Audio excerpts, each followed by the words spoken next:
ماہ رمضان نے ہمیں بہت کی، اللہ کا شکر اور ہونا بھی چاہیے، لیکن کیا ماہ رمضان تک ہی صرف ہر حرف پر 10 نیکی ملتی تھی؟ کیا ماہ رمضان میں اب نہیں ملے گی؟ اب نہیں ملے گی؟ ارے وہی کتاب ہے جس کے ایک حرف کو پڑھ کر ماہ رمضان میں 10 نیکیاں لیتے تھے، اب بھی وہی کتاب ہے جس کے ایک حرف کو پڑھ کر 10 نیکی لوگے۔ وہی کتاب ہے جو رمضان میں ہدی للناس تھا، لوگوں کے لیے ہدایت کی کتاب تھی، تا زندگی وہ کتاب لوگوں کے لیے ہدایت رہے گی۔ وہ شفا تھی بیماروں کے لیے جسمانی اور روحانی اعتبار سے، آج بھی وہ کتاب تا زندگی شفا بن کر رہے گی۔ متقیوں کے لیے وہ کتاب ہدایت تھی، تا زندگی تقوی گزاروں کے لیے یہ کتاب ہدایت بن کر رہے گی۔ رمضان کے مہینے میں صدقہ اور خیرات کر رہے تھے، کیوں؟ ساری زندگی چھٹی لے رہی تھی۔ اللہ کا شکر ہے سخاوت دکھائی آپ نے، فیاضی دکھائی اور صدقے اور خیرات کرتے رہے۔ کیا سوچ کر؟ بہت سارے لوگ کے ارادے بھی ہوتے ہیں، وہ ایک آدمی رمضان میں چاہے جو بول لو ورائے تو احتیاط تب بتائے تھا دائرت مانتا ہے۔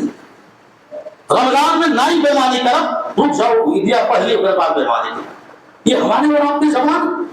ہم جب پہلے ہی نیت خراب کی ہوئی ہے اور ہمیں اللہ کی رضا پہلے سے نہیں چاہیے اور ہم جنت تک خود ہی نہیں پہنچنا چاہتے، تو پھر مجھے بتاؤ ہدایت کہاں سے ملے گی؟ ہدایت اس کو ملتی ہے جو چاہتا صدقہ خیرات کر رہے تھے۔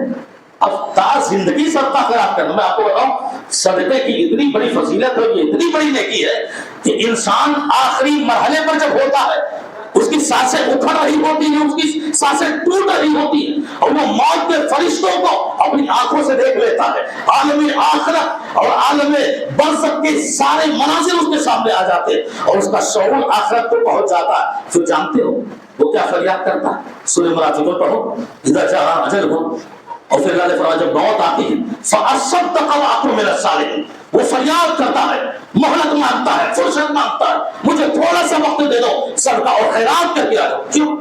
دنیا میں اور عبادتیں نہیں، نماز کی فرصت نہیں مانگ رہا، روزے کی فرصت نہیں مانگ رہا، صدقے کی فرصت مانگ رہا ہے، وہ اس لیے کہ اسی دولت کی وجہ سے اس نے اپنی آخرت خراب کی ہے، اسی دولت کو جمع کر کے اس نے اپنی آخرت خراب کی ہے۔ اس لیے ضروری ہے تا زندگی صدقہ اور خیرات کا معیار اپنی زندگی میں قائم رکھیں۔ اور روزے شاید زندگی کا یہی فلسفہ ہے اور عبادتوں کا یہی فلسفہ ہے کہ رمضان کے 30 روزے مکمل کرنے کے بعد نبی نے فرمایا شوال کے بھی 6 روزے رکھ لو۔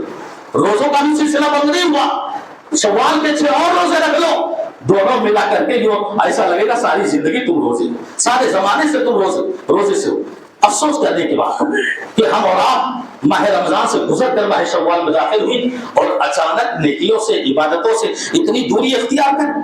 اور دنیا کی جو دنیا سجی ہوئی ہے نا، ظاہر ہم دیکھ رہے ہیں، بنی ہے، سنوری ہے، جس کی رونقوں میں ہم مست ہیں، جس کے زیب و زینت کے ہم دیوانے ہیں۔ آپ جانتے ہیں اس دنیا کی حقیقت کو جس نے سمجھا، یہ دنیا یاد رکھو کبھی کسی کا وفادار نہیں ہوئی، کبھی کسی سے وفا نہیں کر سکتی۔ ارے حضرت علی رضی اللہ تعالیٰ عنہ کہا کرتے تھے یا دنیا غری خیری طلقت کے البتہ، جب کبھی دل میں علی کے دنیا کی خواہش پیدا ہوتی تو کہتے دنیا جا تو کسی اور کو دھوکہ دے، مجھ کو دھوکہ نہیں دے سکتی، اس لیے کہ میں نے تجھے طلاق بتہ دے دیا ہے، طلاق بائن دے دیا ہے، اور ایسی طلاق دے دی ہے جس میں رجوع کا کوئی آپشن ہی نہیں ہے۔ ہمارے اسلاف تھے دنیا سے بے، اور اللہ رب العزت نے ہمارے جو نوجوان ہیں اس وقت نہ جانے اتنی غفلت میں کیوں، نہ جانے اتنی سستی اپنے رب سے اتنی دوری کیوں اختیار کر رہے۔ اللہ نے تو اس جنریشن کو، موجودہ جنریشن کو اسی دنیا کے اندر دنیا کی حقیقت دکھائی بھی، بتائی بھی اور سمجھائی۔ کب؟ اپنا دماغ ذرا دوڑاؤ، کب؟ کووڈ-19 کی قیامت کیا کم تھی؟ کورونا وائرس کے مرحلے کی قیامت کیا کم تھی؟ جب آدمی زندہ رہنے کے لیے سانسوں کو خرید رہا تھا، چوراہوں پر، گلیوں میں، گھروں میں موت بے شمار انسانوں کو اپنی خوراک اور اپنا لقمہ بنا رہی تھی، ہم سب ڈرے ہوئے تھے نہ جانے کب کورونا وائرس کے مرحلے میں موت ہمارے دروازے پر دستک دے دے، ہمارے دل کی دھڑکنیں بند کر دے، ہماری سانسیں روک دے۔ اتنا ڈرے ہوئے تھے واللہ، اتنا خوف تھا۔ 6 سال پہلے اسی جنریشن کو اللہ نے دنیا کی حقیقت بتائی، وہ قیامت کبریٰ سے پہلے قیامت صغریٰ کا ایک منظر دکھا دیا کہ وہ قیامت پر چھوڑو، وہ آج بھی آئے گی۔ اسی دنیا کے اندر تم ایک دوسرے سے کیسے بھاگ رہے تھے؟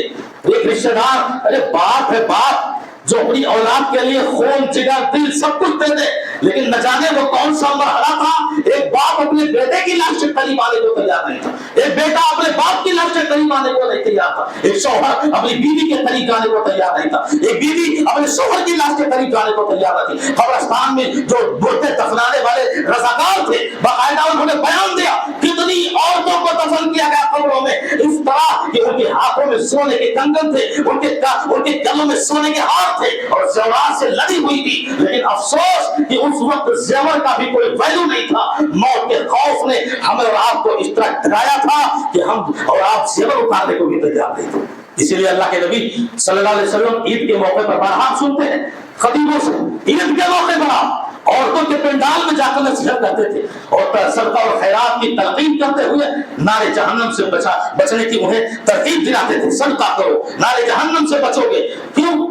آخرت کی یاد آ رہی، آخرت کی یاد دلانا مقصود تھا کہ دنیا میں رہ کر دنیا ہی کے نہ ہو جاؤ، اس آخرت کو اپنی نگاہ میں رکھو جہاں ہمیں اور آپ کو لوٹ کر کے جانا ہے۔ میرے بھائی اور دوستو، حیرت کی بات ہے، ایسے مرحلوں سے، ایسے آزمائشوں سے گزرنے کے بعد بھی ہمارا نوجوان حل معلوم پڑتا ہے۔ جیسا ہمارا نوجوان جی رہا ہے، جیسا ہم اور آپ جی رہے ہیں، ایسا محسوس ہوتا ہے کہ ہم اور آپ وہ قیامت کے کورونا وائرس کے مرحلے سے گزر کر یہاں تک پہنچے۔ ارے لوگ کہا بھی کرتے 2020 ہے، 2021 کا جو سورج دیکھے گا نا وہ سب سے بڑا خوش نصیب ہوگا، اور الحمدللہ ہم انہی خوش نصیبوں میں سے ہیں۔ پھر اس وقت تک ڈرے ہوئے تھے، آج ہمارا وہ ڈر کہاں گیا؟ آج وہ ہمارا خوف کدھر گیا؟ آج ہمیں اللہ کی یاد کیوں نہیں آ رہی ہے؟ نہ نمازوں کا خیال، نہ روزوں کا خیال، نہ تلاوت کا خیال۔ آخرت کی فکر کرو، اور وہی آخرت کی فکر ہمیں مسجد کے دروازوں تک لائے گی۔ کیسے فکر کرنے والوں ہے؟ ابو بکر صدیق رضی اللہ تعالیٰ عنہ کو آپ جانتے ہیں، نبی کے بعد سب سے عظیم ہستی، چوراہوں، جنگلوں اور باغیچوں اور نہ جانے کہاں چلتے ہوئے کہتے تھے آخرت کے خوف سے کاش میں درخت ہوتا، اے کاش میں گھاس پھوس ہوتا، اے کاش میں پھول پودے ہوتا، سوکھ جاتا، مرجھا کے ختم ہو جاتا، اللہ کے یہاں کوئی حساب نہ دینا پڑتا۔ اتنا ڈر ہے ابو بکر کی اپنی زندگی میں، جنہیں جنتوں کی بشارتیں مل رہی۔ عمر بن خطاب رضی اللہ تعالیٰ عنہ کو دیکھیے، وہ کہا کرتے تھے کہ لوگوں، آخرت کے میدان میں، حشر کی عدالت میں اگر اعلان ہو جائے کہ عمر تم نے جو دین کی خدمت کی ہے، جو خلافت نبھائی ہے، اور تم نے عدل و انصاف کے جو مناظر دکھائے ہیں کہ مثالیں قیامت تک دی جائیں گی، اے عمر فاروق، آج حشر کی عدالت میں نہ تمہیں ان نیکیوں کا کوئی اجر و ثواب ملے گا اور نہ ہی تمہیں کوئی عذاب ملے گا۔ عمر بن خطاب کہتے ہیں میں اپنے آپ کو کامیاب سمجھوں گا کہ میں عذاب سے آخرت کے بچ گیا۔ عثمان غنی رضی اللہ تعالیٰ عنہ زندگی میں نہ جانے کتنی بار جنتوں کی بشارت اپنی جھولیوں میں لے چکے ہیں، پر قبروں سے گزر رہے ہیں تو اس طرح رو رہے ہیں کہ داڑیاں بیت جا رہی۔ ہم اور آپ کیا کرتے ہیں؟